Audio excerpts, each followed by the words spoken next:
तू हमरा से प्यार करेलू? हाँ, प्यार के एहसास भइला, यही से तोहरा के इजहार करे आ गई नहीं। आई लव यू नथनी। I love you too. अरे एक खुशी में हम उनकी की तोहरा के गले लगा लिए। गले ही लगा ला। आई लव यू। झुमकी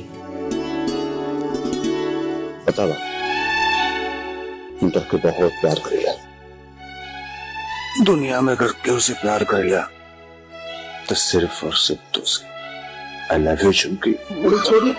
छोड़ी भैया, भैया छोड़ी। अरे हम झुमकी भौजी ना है, अरे हम मोहन है, मोहन। झुमकी आई लव। अरे मोहन है भैया हम। अरे बचावा हो, आई लव यू। बचावा हो, बचावा, हम क्या बचावा हो।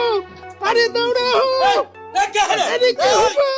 अरे बचाओ, बचाओ। झुमकी,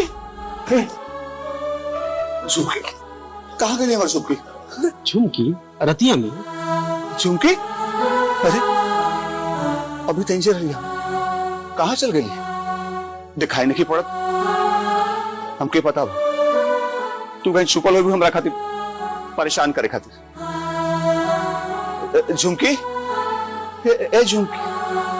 अरे सही टाइम पे आके तू हमके बचा लेला दिमागी भाई, न तो आज भैया ना सैया बोले के पड़ जाए तुमके। अरे चुप कर साला। झुमकी आई मेरे पास। अच्छा, पता का कहते रहे? कहा हमसे कहत रहे कि वो भी हमसे बहुत प्यार करेली। हाँ, सच में।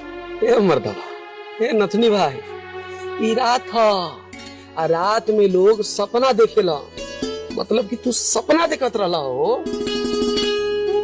अरे सच बात कि कल झुमकी के शादी के रकम शुरू हो गया बा। ए नथनी भाई, रस्म शुरू होके से पहले ना दिमगिया तार कसम खाता कि झुमकी के शादी सिर्फ और सिर्फ तारे से होगी। झुमकी तार मौगी बनी और हमनी के भौजी। हाँ,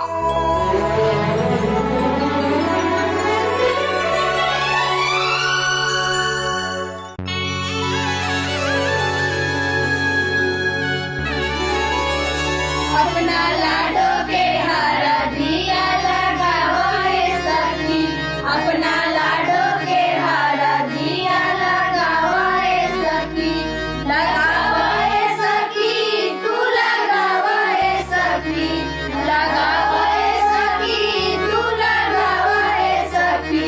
आइल सुबह घड़ी मंगल गीत गाओ ए सखी, आइल सुबह घड़ी मंगल गीत गाओ ए सखी। खाली भीतर कुछ रघु तुम कौन चिपक चिपक के चपाट हो गई बड़ू। बात है नंदो, का बोलत रहेलू? जी हाँ, तोहरा मोड़े पे पड़ी नु सब समझ में आ जाई। मग भौजी तारा ऐसा लसर पसर हमनी ना रखे। दिया लगाओ ए भौजी, अपना ननद के हरदिया लगाओ ए भौजी, लगाओ ए भौजी, तू लगाओ ए भौजी, अपना ननद के हरदिया लगाओ ए भौजी। आइल सुबह घड़ी मंगल गीत गाओ ए भौजी। हम तो लगा लेनी, अब तोहनी लोगन के जहाँ जहाँ मन करे लगावा। जा हो छिनरो भौजी, भैया के संग लेत देत रहिया। अरे चुम्मा ये भौजी। ए भौजी, खाली चुम्मे मत लियो, जवन जवन मन करे तवन लियो। जा, हमार भतार बा, हम कुछ भी करी तोहनी लोगन के काहे फटता।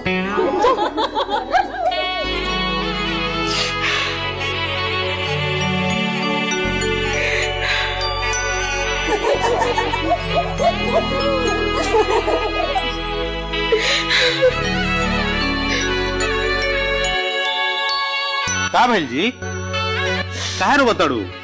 हाँ, ई कौन रूप भेल बड़ू? अरे कुछ बोलबू?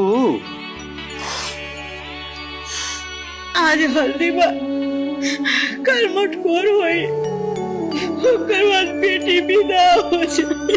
हे भगवान, अरे तो ये तो दुनिया के रीति रिवाज है, यह परंपरा है। तू तो कोई घर के बेटी रहलू, एक दिन सब बेटी अपना बाप मतारी के घर छोड़ के कोई ना कोई घर में तो जाहिला।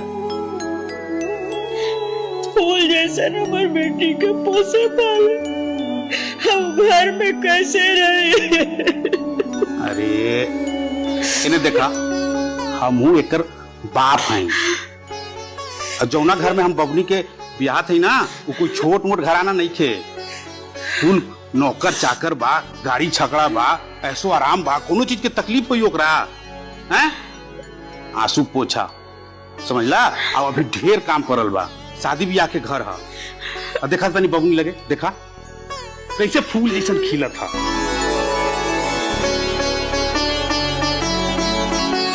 हंसा था, नाचा था, गावा था। ये भगवान कोई असर ना पड़ेला तोरा के। तोरा रोवत देखी ना वो टूट जाई। देखा ये रोवल धोवल छोड़ा, आंसू पोछा। अब देखा हल्दी के रस्म पूरा भइल कि ना भइल। अरे शादी ब्याह के घर बा, कुल काम पड़ल बा। ऐसे लड़का लेखा रोबू तो कैसे काम चली हैं? चला जा, अब जा, देखा सब काम। जा जा जा।